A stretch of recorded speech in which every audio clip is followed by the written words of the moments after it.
Pour moi, Ousmane Dembélé, c'est le meilleur. Ça m'énerve quand tu fais des discussions avec des gens et qui disent « Mais vas-y, il n'est pas régulier, il casse les couilles. » Non. Mais Ousmane, quand je le vois jouer vraiment, je vois que dans les pattes, c'est un des meilleurs joueurs du monde. Salut, c'est Jean-Pascal Zadi, c'est carré. Waouh! Quand il joue, on voit qu'il s'amuse. Et puis ça fait un peu foot de... C'est pas du foot de quartier, mais ça me fait penser un peu à moi quand j'étais jeune. J'ai l'impression que quand Ousmane Dembélé il joue, c'est comme s'il m'avait regardé moi jouer à l'époque. En plus, je sais qu'il est d'Évreux, la Madeleine d'Évreux. C'est un bon club, ça, Évreux en Normandie et tout. Et non, ce que j'aime chez Ousmane, c'est le côté plaisir, quoi. Le crochet en trop. J'adore les crochets en trop. Tu vois, quand le mec, il dribble un gars et on dit il va la passer, lui, il fait le crochet en trop. Et là, je dis, voilà, c'est ça c'est de l'art. Et je pouvais pas supporter le Barça de Xavi. Il y avait Xavi, Puyol, tout ça, je pouvais pas me les blaire. Mais donc, t'es un fan de Neymar? Oui, Neymar, je l'aime bien. Mais c'est un peu une feignasse. Mais je l'aime bien. Mais mon joueur préféré, c'est Ousmane Dembélé. Et Barça, pourquoi je pouvais pas me les saquer autant de Xavi, tout ça là? Parce qu'ils faisaient du foot de fonctionnaire. C'est-à-dire que tout le monde faisait son taf, passe, machin. Ils étaient bons. Mais c'était dégueulasse à regarder. Et j'ai eu des embrouilles avec des gens pour ça. Ils me disaient, mais tu peux pas dire ça. Mais frère, j'aime pas le foot de fonctionnaire. Le foot qui est mis en place, ils suivent une stratégie. Wesh, amusez-vous les gars. C'est pour ça que j'adore Ousmane. Ce que j'adore le plus dans le foot, c'est les contrôles. Les beaux contrôles, pour moi, c'est comme un, je sais pas comment expliquer, c'est comme un bon plat. Et d'ailleurs, je dis ça à mes fils, je dis une des plus belles choses au monde, c'est vraiment les beaux contrôles.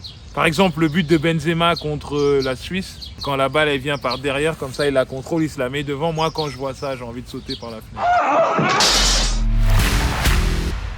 Le foot, pour moi, c'est vraiment central dans ma vie. C'est quelque chose qui m'a donné de la discipline, qui m'a donné, je sais pas, de l'ordre, du respect, tout ça et tout. Le foot, pour moi, je le mets au même niveau que l'école. Et comment je suis arrivé au foot? En jouant au foot avec des potes au quartier, tout ça.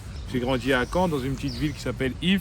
Et donc j'habitais dans un quartier où nous on jouait au foot tout le temps. J'avais un pied droit magique. Quand je rentrais dans une équipe, ça faisait la différence quoi. Je faisais partie des joueurs, les game changers comme on dit au basket, tu vois. C'est vrai ou tu te fous de ma gueule? Non, c'est vraiment vrai. Non, c'est un peu faux, mais c'est un peu vrai. J'étais un milieu droit. J'étais un espèce de, je sais pas comment expliquer, Dennis Bergkamp, mais sur le côté. C'est-à-dire que j'avais une technique très insolente et j'osais beaucoup. C'est ça qui faisait mon charme sur un terrain. Je suis ce genre de joueur là, tu vois. Quand on le regarde jouer, il était beau à voir. On veut même pas. Limite, les défenseurs, ils me laissent les dribbler parce que c'est tellement beau ce que je tente qu'ils veulent même pas prendre la balle. Tu vois ce que je veux dire? D'ailleurs, les recruteurs m'ont pas recruté. Mais s'ils avaient vu un de mes matchs, bon, ils en ont vu, mais ils m'ont pas vu. J'ai joué de genre 8 ans à 17 ans. Et le plus haut que j'ai joué, c'était moins de 15 nationaux à Caen. Je jouais dans un club qui s'appelait Mondeville. Et après, j'ai fait moins de 17. Et d'ailleurs, quand j'étais en moins de 17, dans mon équipe, il y avait Cédric Angebar, qui après jouait à Caen, en professionnel, tout ça et tout. Et quand j'étais en moins de 15 nationaux, on a joué contre Bernard Mendy et compagnie. J'ai même joué contre Jean-Alain Boumsong. Jean-Alain Boumsong, je l'ai dribblé. On avait fait un match contre Le Havre, en Gambarde. Je t'ai dit, je l'ai dribblé. Oh. Donc moi, je l'ai vu après, il faisait sa carrière, tout ça. Mais moi, je sais ce que je lui ai fait. Le foot m'a tout appris, je sais pas comment t'expliquer. Le foot, ça t'apprend quoi? Ça t'apprend l'humilité, ça t'apprend à jouer collectif, ça t'apprend à respecter les gens. Et d'ailleurs, en moins de 15 nationaux à Mondeville, on a été sacré champion de France de fair play. On a été l'équipe la plus gentille de France. Bon, au classement, ça suivait pas trop. On était, voilà, pas dans l'élite. Mais au moins, on a été l'équipe la plus gentille de France et on a été invité à regarder un match de l'équipe de France. C'était le premier match de Patrick Vieira à l'époque parce qu'on avait eu un seul carton jaune. Et l'entraîneur s'appelait Jackie Guillauc, c'était notre gars sûr. Il nous cassait la tête. Il disait bon, on peut perdre, c'est pas grave, mais prenez pas de carton, vous verrez, il y aura un truc super à la fin. Et il avait raison.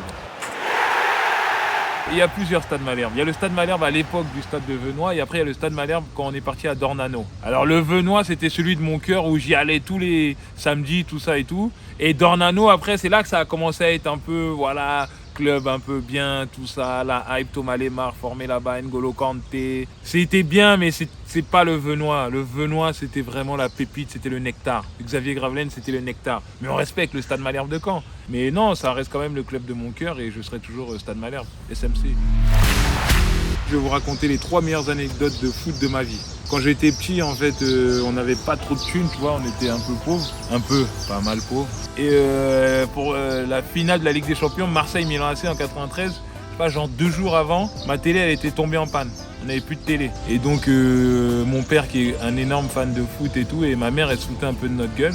Et disait bah voilà, bah écoutez, c'est super, il n'y a plus de télé, comment on va faire? Ah bah vous l'avez mauvaise et tout hein. Et mon rep qui avait vraiment pas de zeille, il a dit hey, les gars, vous croyez que ça va se passer comme ça? Il est parti à Leclerc, il a acheté une télé. Et on la regarde. Mais où t'as sorti l'argent? Oh t'inquiète pas, il nous a acheté une télé pour la finale de la Ligue des Champions alors qu'on n'avait pas de thunes. Il y a des priorités frérot. Le papa il a fait plaisir ce jour-là. Parce que nous la journée on était en mode mais qu'est-ce qu'on va faire bordel? Mais qu'est-ce qui va se passer? Parce qu'avant il n'y avait pas des télés partout hein, comme maintenant là. Une télé c'était un vrai truc. Et j'avoue mon père je le respectais déjà mais je l'ai un peu plus respecté ce jour-là. Donc ça c'est une anecdote qui m'a marqué. Deuxième anecdote, voilà, quand j'ai commencé à taffer à Canal+, il y avait eu une soirée un jour. Je m'en fous un peu des soirées Canal+, tout ça et tout, tu vois. Mais ce jour-là, je vois qui à la soirée? Giroud. Je l'ai pas lâché de la soirée, frère. J'ai parlé avec lui. Je dis, raconte-moi comment c'était Capo, Djibril Cissé. Raconte-moi, nanana, Basile Boli, tout ça et tout. Et il a pris le temps. Il a été super gentil avec moi. Et on a passé une soirée où on a parlé que de foot et tout. Et je sais pas, bon, je pense qu'il y a des coachs comme ça maintenant encore. Mais Giroud, la personnalité du gars, ce qu'il représentait dans le football français. T'as vu, quand il s'est barré au Auxerre, c'est parti en couille. Là, ils sont remontés en Ligue 1. Donc on est super fiers. Mais c'est pour montrer le poids qu'il avait dans le club, quoi. Et alors la dernière anecdote, la troisième anecdote, c'est évidemment le Stade Malherbe de Caen qui arrive en Coupe d'Europe grâce à Xavier Gravelaine, Stéphane Paille et toute cette équipe-là, Benoît Coé, Richard Dutruel, notre goal de l'époque. Et donc oui, aujourd'hui les gens ils voient Caen en Ligue 2, ils parlent comme ça, les gens ils parlent mal de nous, mais ils savent pas frérot. À un moment donné, on était en Coupe d'Europe. Et on s'est fait voler en plus. L'arbitre avait sifflé un faux hors-jeu là et il nous avait refusé un but et c'était contre Saragosse. Et je me rappelle aussi la fierté que j'avais quand je regardais Téléfoot et qu'on faisait des portraits de Caen. On me disait mais c'est qui ces mecs-là? C'est qui cette équipe-là et tout? Cette époque-là de Caen en Coupe d'Europe, c'est vraiment une des plus belles périodes de football de ma vie. Vraiment incroyable. Et j'en ai une autre anecdote. Le Cameroun en 1990. Avec Roger Mila, où on arrive en quart de finale. Je dis on comme si j'étais Camerounais, mais à cette époque-là, le Cameroun n'appartenait pas au Cameroun.